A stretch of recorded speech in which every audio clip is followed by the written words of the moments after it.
ഏവർക്കും അഡ്ഹോക്ക് ലേണിംഗിലേക്ക് സ്വാഗതം. 10ൽ 10 എന്ന ഈ സീരീസിന്റെ 8ാമത്തെ ഭാഗമാണ്. അതിലെ ആദ്യ ചോദ്യം നമുക്ക് നോക്കാം. അബോഹർ വന്യജീവി സങ്കേതം സ്ഥിതി ചെയ്യുന്നത് എവിടെ? ഓപ്ഷൻസ്: ഹരിയാന, പഞ്ചാബ്, രാജസ്ഥാൻ, ഹിമാചൽ പ്രദേശ്. ശരിയുത്തരം ഓപ്ഷൻ ബി, പഞ്ചാബ് ആണ്. രണ്ടാമത്തെ ചോദ്യം: കേരളത്തിൽ എൻഡോസൾഫാൻ നിരോധിച്ച വർഷമേത്? 2002, 2004, 2006, 2008. ശരിയുത്തരം ഓപ്ഷൻ സി, 2006. മൂന്നാമത്തെ ചോദ്യം: മാംസ്യ സംശ്ലേഷണവുമായി ബന്ധപ്പെട്ട കോശാംഗം ഏത്? Lysosome, ribosome, lysozyme, centrosome.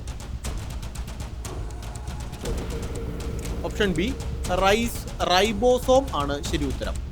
അടുത്ത ചോദ്യം: ബ്രൗൺ എനർജി എന്ന വിഭാഗത്തിൽ വരുന്ന ഊർജ സ്രോതസ്സാണ്. ഓപ്ഷൻസ്: സൗരോർജം, ജിയോ തെർമൽ ഊർജം, കൽക്കരി, ബയോമാസ്. നിങ്ങൾക്കറിയാം, ആൻസർ ഓപ്ഷൻ സി, കൽക്കരിയാണ്. അഞ്ചാമത്തെ ചോദ്യം: മൂലകങ്ങളുടെ വർഗീകരണത്തിൽ ത്രികങ്ങൾ ആവിഷ്കരിച്ച ശാസ്ത്രജ്ഞൻ ആര്? ഡിമിത്രി മെൻഡലീവ്, ചാൻ കോർട്ടോയിസ്, ന്യൂലാൻഡ്സ്, ഡോബറൈനർ. ശരിയുത്തരം ഓപ്ഷൻ ഡി, ഡോബ്രൈനർ ആണ്. രാഷ്ട്രപതിയുടെ അംഗീകാരം ലഭിച്ച ജമ്മു കാശ്മീർ ഔദ്യോഗിക ഭാഷാ ബില്ലിലെ ഭാഷകളുടെ എണ്ണം എത്ര? ഓപ്ഷൻസ്: 4, 8, 5, 3.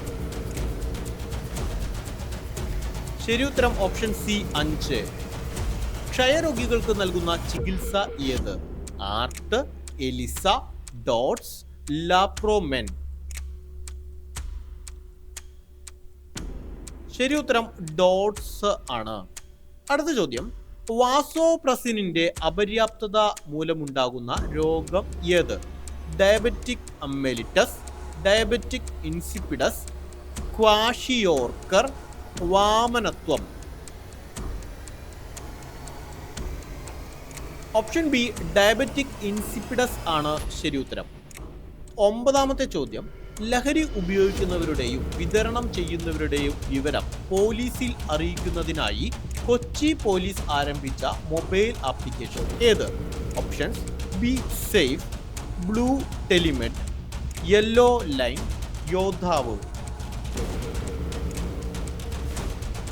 ശരിയുത്തരം ഓപ്ഷൻ ഡി, യോദ്ധാവ് ആണ്. പത്താമത്തെയും അവസാനത്തെയും ചോദ്യമാണ് ഈ സീരീസിലെ. കേരളത്തിലെ ആദ്യ ഗ്രീൻ ടെക്നോളജി സെന്റർ നിലവിൽ വരുന്നത് എവിടെ? പയ്യന്നൂർ, മാരാരിക്കുളം, വടകര, തിരുവനന്തപുരം. ശരിയുത്തരം ഓപ്ഷൻ സി, വടകരയാണ്. എത്ര ക്വസ്റ്റ്യൻസ് ശരിയായി എന്ന് നിങ്ങൾ കമന്റ് ചെയ്യുക. തെറ്റിയ ചോദ്യങ്ങൾ എഴുതിയെടുത്ത് പഠിക്കാൻ ശ്രമിക്കുക. താങ്ക്